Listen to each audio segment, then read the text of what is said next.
अस्सलाम वालेकुम dear parents, कैसे हैं आप। उम्मीद करती हूँ बिल्कुल खैर खैरियत से होंगे और अपने बच्चों के साथ बहुत ही खुश होंगे।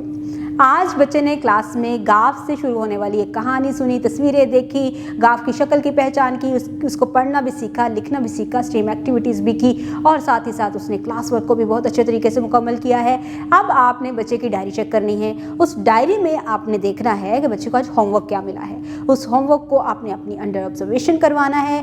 काम साफ सुथरे तरीके से होना चाहिए और बच्चे खुद अगर काम करेंगे तो वो अच्छे तरीके से लर्न भी करेंगे। ठीक है, इसके बाद आपने बच्चों से पूरे दिन की रूटीन उससे पूछनी है कि आज उसने स्कूल में क्या क्या किया है। जो कहानी बच्चे ने सुनी है वो आप बच्चे से सुने कि बच्चे ने कौन सी कहानी सुनी है। उसके बाद बच्चे का जो बेड टाइम होगा वहाँ पर आप भी कोई बच्चे को स्टोरी सुने। इसके साथ ही साथ गाफ से शुरू होने वाले बहुत से नए अल्फाज जो कि आप घर में भी इस्तेमाल करते हैं या घर में बहुत सारी चीज़ें ऐसी हैं जिनके नाम गाफ से शुरू होते हैं, तो आप बच्चों को उनसे मुतारफ़ करवाएं और बताएं कि इसका नाम ये है और इसको हम रोज़ इस्तेमाल करते हैं और हमारे घर में ही मौजूद है। तो आपके हरूफ तहज्जी के साथ भी ये एक लिंक बन जाता है। इस तरह से बच्चा मज़ीद उर्दू बोल चाल को भी सीखेगा और घर में मौजूद अशिया के नाम भी जानेगा और उसको पता चलेगा जो कि हरूफ तहज्जी मैं सीख रहा हूँ इसका मकसद क्या है और इसको मैं अपने बोलचाल में किस तरह से इस्तेमाल कर सकता हूँ। उम्मीद करती हूँ आपने आज की इस वीडियो से बहुत कुछ सीखा होगा।